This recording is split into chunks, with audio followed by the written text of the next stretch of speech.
Hi friends, అందరికీ నమస్కారం. ఒక రోడ్డు మీద ఒక కారు వెళ్తుంది.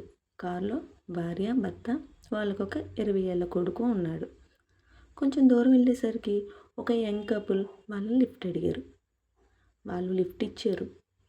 కొంచెం దూరం వెళ్ళేసరికి కొడుకు కారులోంచి చూస్తూ, నాన్న చెట్లు వెనక్కి వెళ్తున్నాయి అని చాలా ఎగ్జైటెడ్గా చెప్పాడు. అది చూసిన వెంటనే ఆ యంగ్ కపుల్, ఈ అబ్బాయికి చూస్తే పెద్దవాడిలా ఉన్నాడు, బిహేవియర్ ఏంటి చిన్నపిల్లల్లా ఉంది అని అనుకున్నారు. ఇంకొంచెం దూరం వెళ్ళేసరికి, నాన్న మేఘాలు మనతో పాటే వస్తున్నాయి అని ఆనందంగా చెప్తున్నాడు.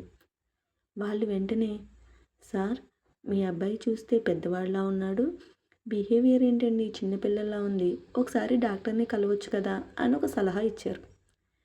వెంటనే ఆ తండ్రి, కలిసాము, ఇప్పుడే డాక్టర్ దగ్గర నుంచే వస్తున్నాము అని చెప్పారు. ఓ అవునా, ఏమైంది అని అడిగారు. మా వాడికి ఈరోజే కళ్ళు వచ్చాయి అని చెప్పారు. వెంటనే యంగ్ కపుల్ షాక్ అయిపోయారు. ఎందుకంటే వాళ్ళు చూసిందే నిజం అనుకున్నారు. కానీ ఆ అబ్బాయికి కళ్ళు వచ్చిన ఆనందంలో చుట్టూ ఉన్న ప్రపంచాన్ని చూస్తూ ఆనందపడుతున్నాడు. రియాలిటీలో కూడా అంతే.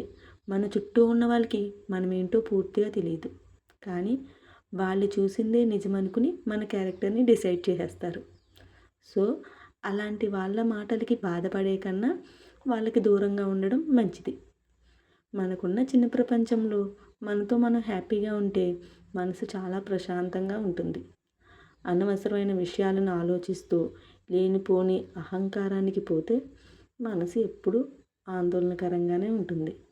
కాబట్టి మనం హ్యాపీగా ఉండాలా, లేదంటే ఎప్పుడూ బాధపడుతూ ఉండాలా అన్నది మన చేతుల్లోనే ఉంటుంది. చిన్న కథ నచ్చిందని అనుకుంటున్నాను. నచ్చితే లైక్ చేసి షేర్ చేయండి. అలాగే క్రాఫ్ట్ ఎలా ఉందో కామెంట్ సెక్షన్లో కామెంట్ చేయండి. Thanks for watching.